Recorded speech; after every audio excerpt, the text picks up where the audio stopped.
Fintech firm या कह लीजिए फिनटेक जायंट पाइन लैब्स का आईपीओ जल्द सब्सक्रिप्शन के लिए खुलने वाला है। इसी आईपीओ पे डिटेल में बातचीत करने के लिए हमारे साथ इस कंपनी के चेयरमैन, मैनेजिंग डायरेक्टर और सीईओ बी अम्बरीश राव साहब स्टूडियोज में मौजूद हैं। Ambarish sir, welcome on the show. Thank you so much जुड़ने के लिए। आईपीओ रिलेटेड डिटेल्स जो हैं वो आपकी स्क्रीन पर आएंगी। दरअसल इस फ्राइडे से यह आईपीओ सब्सक्रिप्शन के लिए खुलेगा। नवंबर 7 से 210 रुपए से 221 रुपए का प्राइस बैंड है और कुल मिलाकर 2080 करोड़ रुपए मोबिलाइज करने की योजना। बाकी सारा कंपनी रिलेटेड डिटेल्स जो हैं वो आपकी स्क्रीन पे आती रहेंगी। अमरीश सर, पहले तो ये बताओ, कल आपने मैच देखा या आईपीओ की तैयारी में बिजी थे? नहीं, बिल्कुल मैच देखा। बहुत बढ़िया खेली हमारे देश की छोरिया। अच्छा, पाइन लैब्स मेरे लिए वो पॉइंट ऑफ सेल टर्मिनल, जहां भी मर्चेंट के पास जाता हूं ज्यादातर आप ही का नाम दिखता है। पर कल आपके आने से पहले मैं आपका आरएचपी पढ़ रहा था, उसने मुझे थोड़ा सा कंफ्यूज कर दिया। वो कहता है कि एक टेक्नोलॉजी फोकस कंपनी जो डिजिटलाइजिंग कॉमर्स पे बिलीव करती है। तो मेरी जो सिंपल अंडरस्टैंडिंग थी उससे वे बियॉन्ड है शायद पाइन लैब्स। तो अगर कोई आसान शब्दों में आपसे बिजनेस समझना चाहता हूं, पाइन लैब्स करती क्या है, तो क्या आंसर है? सर, 15 साल पहले क्या था, जब प्लास्टिक कार्ड्स आए तभी पॉस की जरूरत थी फॉर एक्सेप्टेंस ऑफ कार्ड।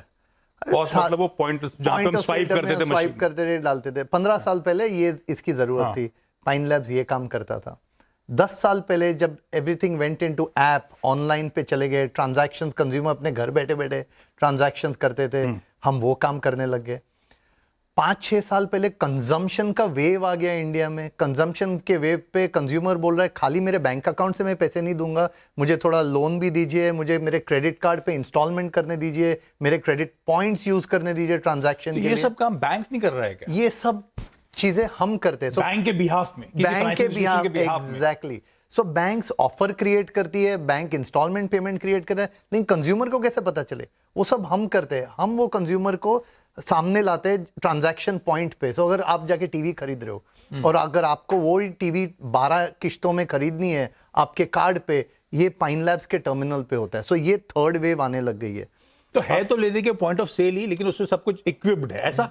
बिल्कुल। तो पहले क्या था, पॉइंट ऑफ सेल खाली क्रेडिट कार्ड एक्सेप्ट करता था, फिर यूपीआई एक्सेप्ट करने लग गया, फिर reward points, loyalty points, instalment payments. तो अभी एक तरफ से ऐसा हो गया है कि ये पॉस रहा ही नहीं। अभी ये खाली स्क्रीन रहा और स्क्रीन पे आप ट्रांजैक्शन कर रहे हो। अभी मैं कल ज़ारा में यहाँ पे गया था और मैं वो बेनेडोसा में गया था।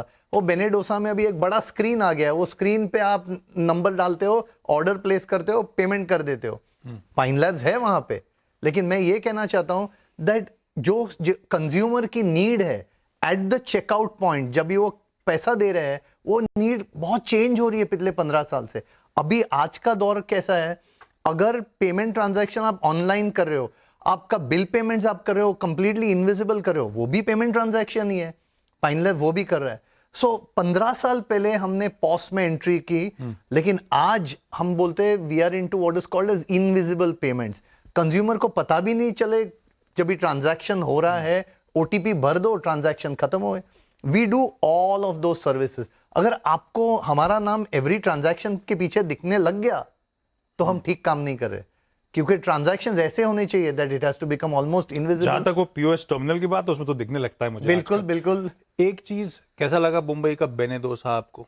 और दूसरा, इसका मतलब इट्स ऑल अबाउट मर्चेंट्स के साथ, फाइनेंशियल इंस्टीट्यूशंस के साथ आपकी पार्टनरशिप। जितना वीव करते जाओगे उतना धंधा बढ़ता जाएगा, ऐसी समझूं मैं? बिल्कुल सर, आप ऐसे समझो दैट अगर मैं मर्चेंट के टेबल पे हूं, मर्चेंट को और कोई भी ट्रांजैक्शन चाहिए, हम वो पावर करके दे देंगे। ईच ट्रांजैक्शन के लिए हम थोड़े बहुत पैसे लेंगे उससे हमारा रेवेन्यूज इंक्रीज होगा। ये थोड़े बहुत पैसे कैसे चार्ज होते हैं? आप किसी मर्चेंट ने, किसी एक्स कंपनी ने अपने शोरूम्स में आपका पीओएस टर्मिनल रखा हो, करेक्ट, तो उसके लिए वो मंथली फीस आप चार्ज करते हो, या जितना ट्रांजैक्शंस हो रहे होते हैं उस ट्रांजैक्शंस पे आपकी कुछ कॉस्ट होती है? कैसे उनको चार्ज करते हो, कैसे आप बिल करते हो इन दोनों को, फाइनेंशियल इंस्टीट्यूशंस को और इन मर्चेंट्स को? सर दोनों। सो हम एक रेसिडेंसी फी चार्ज करते हैं ऑन अ मंथली बेसिस, एक ट्रांजैक्शन फी चार्ज करते हैं वो खाली ट्रांजैक्शंस पे, और तीसरा हम फी चार्ज करते हैं अमाउंट ऑफ ट्रांजैक्शन पे। 1 to 3 हम लेते हैं, दैट इज वन।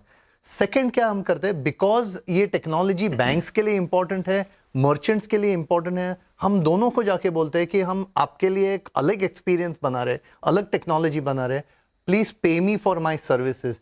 तो हम बैंक्स एंड रिटेलर्स दोनों से पैसे कलेक्ट करते हैं। So our revenue models have also been very well distributed over the last many years.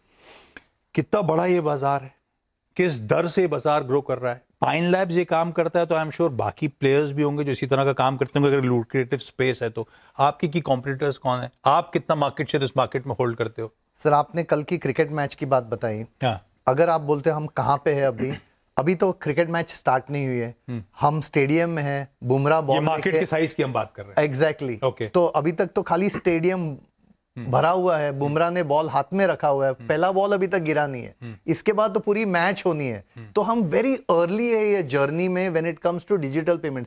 ये गवर्नमेंट ने, मोदी जी ने बहुत अच्छा काम किया है in terms of digital payments को फोरफ्रंट में लाने के लिए, तो भी लेकिन ये डे जीरो है, अभी तक बहुत चलना है यहाँ पे for Indian digitisation to happen. Let me give you some important statistics. Over the last 3 years we have grown by almost 60% when it comes to transaction volumes on a compounding basis. So year on year हम 60% grow हुए हैं, value of transactions भी हमारा 60% से grow हुआ है, and the number of merchants which have started to use our technology उसमें भी हमने 30% year on year growth देखी है पिछले 3 साल से। तो अब आप देखो, ये कोई इंडस्ट्री में ऐसा नहीं होता है। मैं हमेशा एक चीज कहता हूं, ये हमारी एक ओनली इंडस्ट्री है जो कल आज से बेहतर है। मैं आज कह सकता हूं कि मेरा कल आज से बेहतर होने वाला है। ऐसी कोई इंडस्ट्री नहीं है, स्टील नहीं है, टायर्स नहीं है, ऐसी कोई इंडस्ट्री नहीं है। Digital payments for the next 20 years tomorrow will be better than today. पर ऐसी आपने डिमोनेटाइजेशन की बात छेड़ी, नोटबंदी, उसने डिजिटल ट्रांजैक्शंस को तूल दिया, आपका मोमेंट आया, आप जैसी कंपनीज का। करेक्ट, वो एक रीजन ने सब बदल दिया। बिल्कुल। ऐसी कोई नया डिस्ट्रप्शन की तैयारी हो रही होगी, आप लोग के माइंडसेट में होता होगा कल को कुछ बदलाव हुए तो इस इंडस्ट्री को बहुत तगड़ा हिट होगा, ऐसा कुछ है क्या? सी इसमें ना दो चीज होती है, क्योंकि डिमोनेटाइजेशन एकदम रातों रात तस्वीर बदली और किसने सोचा नहीं था इस तरह से डिजिटल पेमेंट्स टूल पकड़ जाएंगे। बिल्कुल।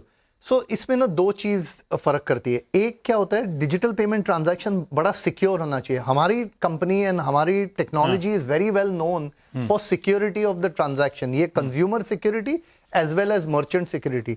सो आरबीआई ने सम स्टेप्स उन्होंने जो लिए थे, जो अभी ओटीपी, आप और हम परेशान होते हैं कि बॉस इतने ओटीपी आते हैं, लेकिन ओटीपी के वजह से डिजिटल पेमेंट ट्रांजैक्शन इंडिया में बिल्कुल सेफ हो गए, सिक्योर हो गए। सो जितने सिक्योरिटी रिलेटेड अच्छे नए कंसेप्ट्स आएंगे, यूजेज विल इंक्रीज, भरोसा बढ़ रहा होगा मेरा, भरोसा बिल्कुल भरोसा बढ़ते जाएगा। दूसरी तरफ से अभी क्या हुआ है, अभी हमें इतने बिल्स आते हैं, may that be from a mobile phone company, या आपका कोई लोन चल रहा है, जो भी आपके जो बिल्स आते हैं वो बिल्स भी अभी डिजिटाइज हो रहे हैं। अभी तक डिजिटाइजेशन ऑफ बिल्स में मैं बोल रहा हूँ हम लोग का बहुत थोड़ा काम हुआ है। As digitisation of bills will continue, online payments बड़े होते जाएंगे, ट्रांजैक्शन ग्रोथ ऐसे ही तरह से कंटिन्यू होंगे। मैं इसीलिए पूछ रहा था अपॉर्चुनिटी कितनी बड़ी है, कहां खड़े हैं हम लोग, क्योंकि ऑफ लेट FY25 में 20% प्लस की revenue momentum, even Q1 this year versus Q1 last year DRHP कहता है 20-28% के आसपास का जंप। तो ये जो 20-30% की ग्रोथ है इज हियर टू स्टे, ऐसा मान? बिल्कुल सर, हमारा यही फोकस रहा है कि हमने ग्रोथ कंसिस्टेंटली देना चाहिए 20%, एंड दैट इज व्हाट हमने दिखाया है पिछले कई सालों से। दूसरी हमारी एक चीज जो खराब थी, खटक रही थी, हमारा इबिडा मार्जिन वो सिंगल डिजिट्स में थे। हमने ये चेंज करके अभी ये क्वार्टर में हमारा इबिडा मार्जिन ऑलमोस्ट 20% पे लेकर आए हैं। नाउ हमें लगता है कि EBITDA margin improvement is a very important metric, equally as important as the revenue growth metric. आएगा आप अगर इबिडा मार्जिन से, तो मैं आता हूं नेट लेवल्स पे। लॉस मेकिंग एंटिटी इस Q1 में IPO से पहले आते आते हम नेट प्रॉफिट्स क्लॉक करते हुए नजर आए। अब आमतौर पे ऐसा होता है कि IPO से पहले आंकड़े अच्छे दिखते हैं, क्वेश्चन मार्क हो जाता है इसकी सस्टेनेबिलिटी को। अब इस बार के अगर नंबर्स को थ्रेडबेयर डिस्कस करूं तो नॉन करंट एसेट्स के इंपेयरमेंट रिड्यूस हुए, उसका टैक्स क्रेडिट का फायदा मिला, तो वो नेट लेवल पे हम प्रॉफिटेबल। करेक्ट, ये profitability is here to stay. Pine Labs के CEO साहब कॉन्फिडेंट है इस बात को लेकर?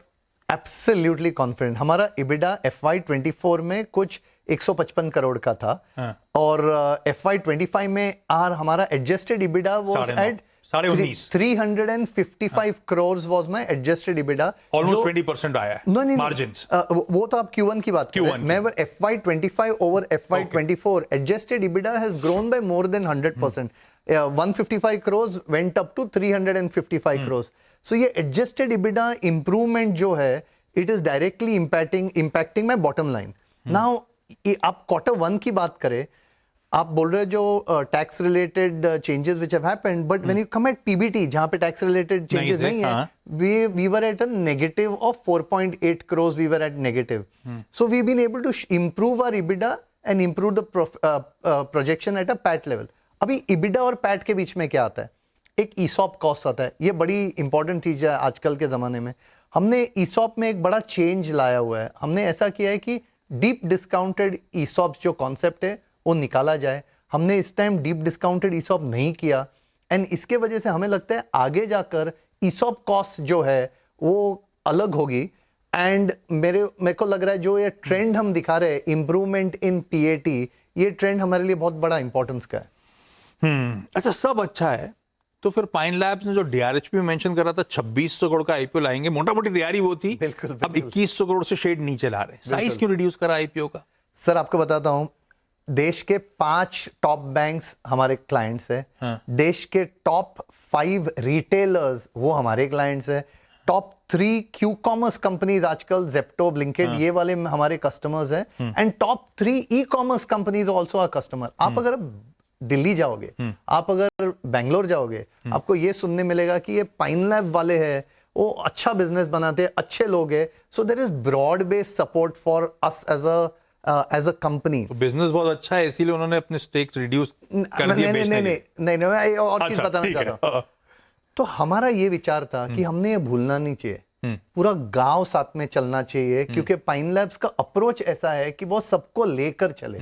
तो हमने प्राइस ऐसा किया प्रोडक्ट को, हमारे शेयर प्राइस को, कि हमें लगता है हम पूरे गांव को लेके चल सकते हैं ना। जब भी हम ऐसा करते हैं तो हमारे जो एग्जिस्टिंग शेयर होल्डर्स थे उन्होंने बोला यार मैं थोड़ा रुकता हूं, मैं थोड़े कम बेचता हूं। तो हमने एनेबलिंग नंबर रखा था, बट उन्होंने जितना कम कर सकते उतने कम से कम नंबर पे OFS उन्होंने अनाउंस किया। जो प्राइमरी कैपिटल है, हमारा financial position has improved significantly. तो जो हम डेट रिडक्शन करने वाले थे, हमने वो डेट रिडक्शन में थोड़ा चेंजेस कर दिए। हम थोड़ा कम डेट रिड्यूस करेंगे, बट ग्रोथ कैपिटल जो हम इंटरनेशनल के लिए यूज करने वाले हैं या हमारे टेक्नोलॉजी में हम यूज करने हैं, उसमें हमने कोई चेंजेस नहीं किए। इन्वेस्टमेंट इन IT ठीक है, बहुत जरूरी है। बिल्कुल। रीपेमेंट ऑफ बोरोइंग्स और वो कम किया हमने। इन्वेस्टमेंट सब्सिडरीज में और अनआइडेंटिफाइड एक्विजिशन, फ्रेश इशुएंस का इस्तेमाल बता रहा हूं मैं आप लोग को। बैलेंस शीट पे डेट कितना है, कितना फाइनेंस कॉस्ट रिड्यूस हो रहा होगा इस रीपेमेंट के बाद? 500 करोड़ का हम रीपेमेंट कर रहे हैं, उससे हमारा डेट रिड्यूस होगा। In terms of net debt position we are positive. अच्छा, so we have more than 1,000 crores today in cash with us in the company, but we have a debt. वो date हम 500 crore 500 and थोड़े 580 से हम ballpark 500 crore से हम वो date reduce कर रहे हैं, but in terms of net date हम पॉजिटिव में।